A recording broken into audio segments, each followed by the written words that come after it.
mister? Yeah, shut your mouth, mister.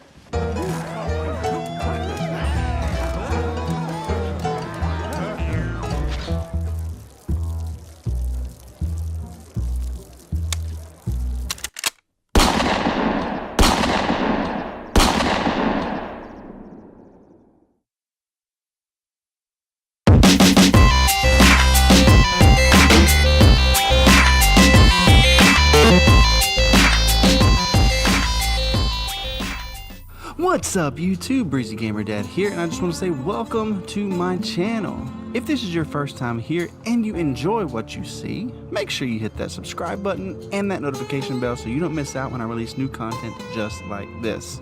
Now, Red Dead Redemption 2 came out a couple weeks ago, actually last week, and I have been playing non-stop.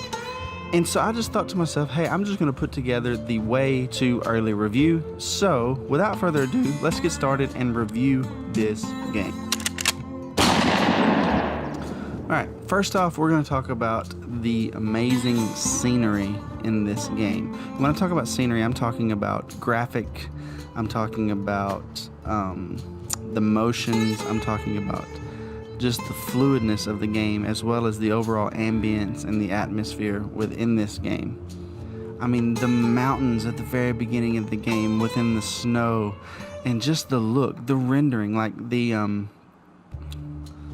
distance rendering that happens from just sitting there on a simple console like mine, which is just the PS4 Slim. It's not a Pro, it's not an Xbox One X, so I'm not running at 4K or like extreme graphics. I'm running at regular 1080, and it just looks outstanding. This game does.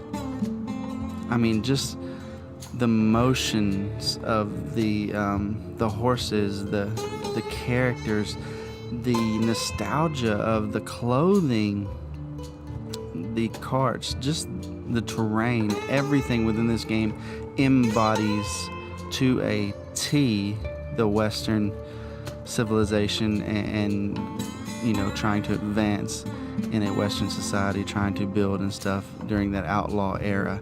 And this game does an amazing job. No doubts whatsoever that Rockstar knew what they were doing. They continue to do it. GTA 5 was outstandingly beautiful. The original Red Dead was outstandingly beautiful at its time. All the Rockstar games, they take it to another level when it comes to the way they present a game. And if you guys are wondering from the graphic side of the game, if this is a game that you'd want to buy looks wise, well, I can already show you right here. I mean, just look, riding into a city on a train, it's amazing. And beyond that, the ability to go into scenic mode while riding to make the game more viewable is amazing. And then here's another little small detail I noticed with the smokestacks coming up from campsites and settlements across the land. And then if you follow one, you end up in a situation like this right here, which is going to show off the gunplay in the game, as well as the Deadeye. I went to one of these smokestacks piling up, you know, in the distance, showed up, and it was somebody building a homestead, and I jumped off the horse and helped them against people that were shooting at them. And I got some good points and some money for it, and that was pretty awesome. And which takes me to like the next part, which is like random encounters. I was riding past and I saw like this light coming over from underneath the train bridge, and I look up and I see this just random guy tied up, eaten by buzzards. I mean, it's just a random thing put in there just for you to find. I mean, that goes along with the details and the graphics. When it comes to gunplay and decision making, right here is a great choice when Arthur gives you a chance to make the decision if you want to send them first, if you'll lead the charge, and you can choose to lead and go into it with, again, seamless gunplay. And right here you'll see slow motion deaths randomly sprinkled throughout your gunplay, which makes the game even more cinematic. It makes you feel like you're in this amazing Western movie and like you're a part of it. It just pulls you in and makes you feel like you're literally Arthur Morgan and you're there. And again, back to the Deadeye, when it comes to that, coming back from Red Dead Revolver and Red Dead Redemption #1, marking your targets in Deadeye, slowing it down, especially in a wooded forest like that when they're coming out of nowhere. It's just outstanding. So Rockstar, thank you for this beautiful, beautiful looking, seamless gunplay. Outstanding. Outstanding game. Which brings me to the next part, lively towns. And this also goes along with just the atmosphere and the nostalgia of the western towns. But if you see right here, just riding your horse into a town, a man riding in on his buggy like he's going to town for the general store, or just the town is so alive. A man carrying lumber, working on a building. It's just so alive. Even this town here, it's just everywhere you go, you feel like it's alive. You don't feel like they're randomly placed. You don't feel like they just pop up out of nowhere like certain games happen. You feel like you came there and these characters are literally living within this city, and it is outstanding. I keep saying outstanding, and I'm going to continue to say outstanding as this review goes along, because everything that I have encountered so far in this amazing game has been what? Yes, you guessed it, outstanding. Walking into a general store, able to buy things off the shelf, or get into selling, selling the vendor what you have, and then going into the catalog book, which is like an old school Sears Roebuck catalog book, opening it, going to provisions, tonics, ammunition, horse care, different things that you can buy right there, and it's just so seamless. And then walking into a saloon that feels alive, and it feels like these people are there, they have their regulars. It's just an amazing game. Now thirdly, let's go into character customization. Red Dead 1 wasn't much when it came to character customization, because you unlocked outfits, and sometimes you ended up playing with the same outfit for the whole game, or you unlocked different ones, but you had to do things to unlock them. This one is literally customizing your character down to the T. The jacket, the shirt, the scarf you wear, to the pants, to the boots, the hat, whether you want all of these things. You have an endless amount of things that you can choose from and make your character specifically yours, even into shaving your character. Like, if you don't shave, your beard grows. What? It's amazing. If you don't cut your hair grows. It doesn't stay the same throughout the whole game. Your hair literally grows, so you need to get haircuts.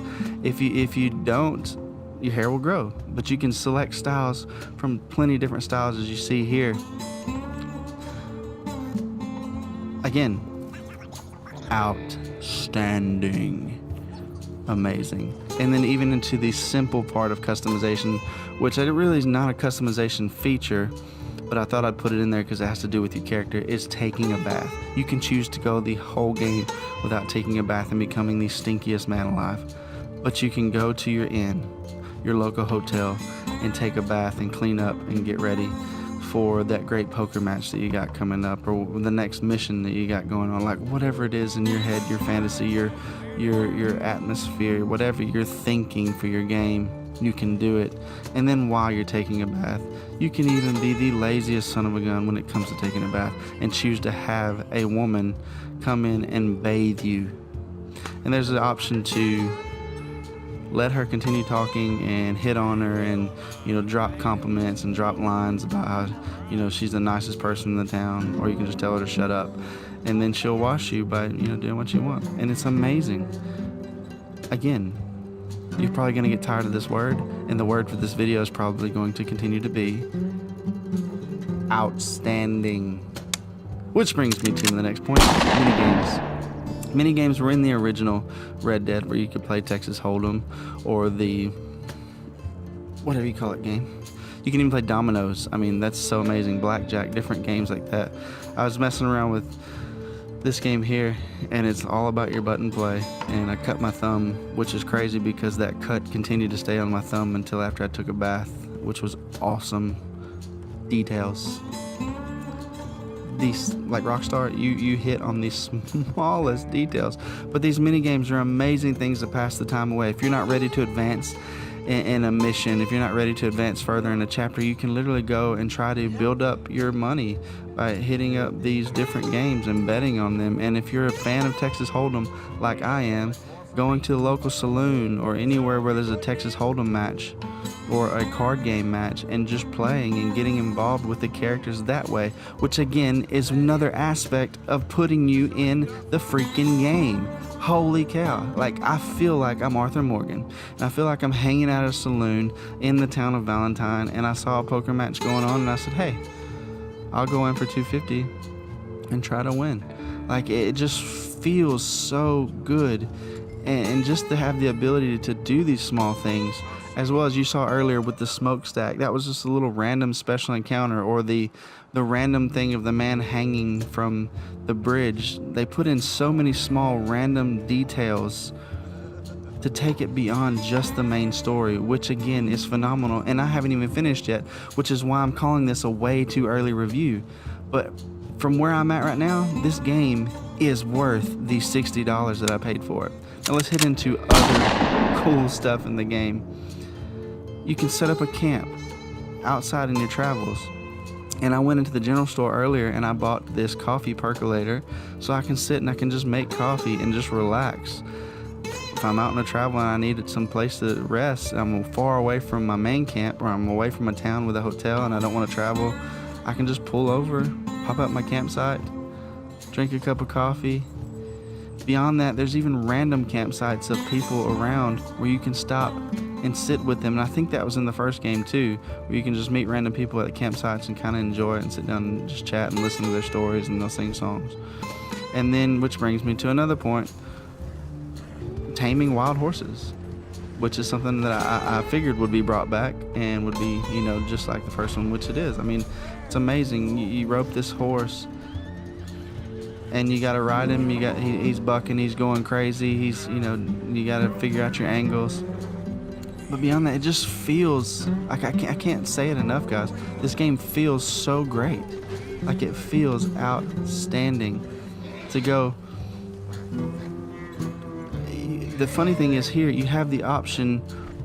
Sorry, guys. You have the option while taming a wild horse to take your saddle off your other horse and make this your main horse, which ultimately you only have 4 empty stalls in the stable to keep horses, so you know, be careful. But you can do that and make this your main horse, because if you're out and you find a rare horse, which you can get off, you can feed, and you can figure out information by studying it, and you can make it your awesome horse. Or you can take this horse that you found in the wild that you didn't steal, so it doesn't affect your, you know, your karma, good, bad, or whatever, and it doesn't sell for much. I think it's like $2, and but that's $2 extra you can put in your pocket. From if your whole, you know, mindset is, hey, even if you beat the story and you're like, this game is so stinking fun, I want to continue doing that. And then to something that hit me really hard whenever I was playing this game, you can step in water and not get a black screen that comes up and says dead. You can literally put one toe in the water and not die. You can walk and wade across water, and guys, you can freaking swim. Something apparently nobody knew how to do in Red Dead Redemption 1, but you can swim. And then on into our main camp building. When you set up your main camp with your outlaw friends and your outlaw group, there's so much to do in this. Whether it's building up a medicine truck, whether it's building up ammunition storage, whether it's building up your money, whether it's building up your food, there's things to do to build your camp, which again take the game beyond just the main story and help you build.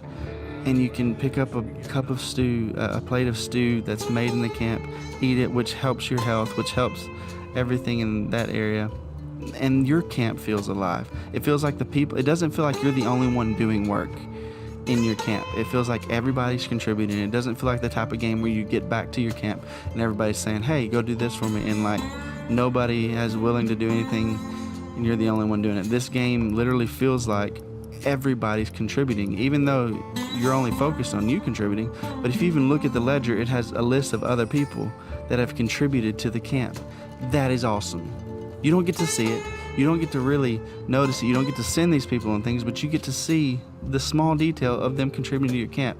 And then which goes into building up the different sections of the camp when it comes to the cart. And you can tell I've upgraded other parts. I've maxed out the food cart, and I'm about to add another section to the medicine cart, which brings in more types of medicines to go and take, to where it's going to save you money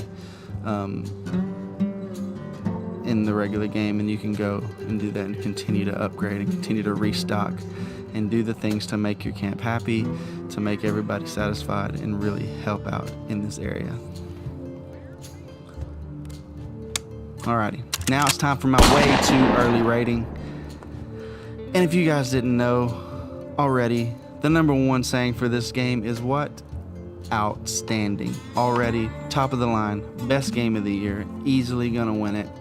And there's so many good games that have come out this year already, but this game, they delayed it when they needed to. They released it at the right time. This game is awesome. Now, I'm not saying this game goes without its glitches. I was standing in a town and there was a man randomly glitched through the porch of a house. Thought that was funny, which is going to happen in any game. But in my personal opinion, this game gets a 10 out of 10 rating. IGN, you got it right. Other gaming review places, you got it to... I don't even know what I'm trying to say. I'm so blown away by this game. They got it right. It's a 10 out of 10. And if you are sitting there at home and you're watching this video and you're going, do I need to buy this game? I promise you, Red Dead Redemption 2 is the game that you need to buy this year and play. Alright guys, thanks for checking out this way too early review. You guys know what to do. Stay breezy.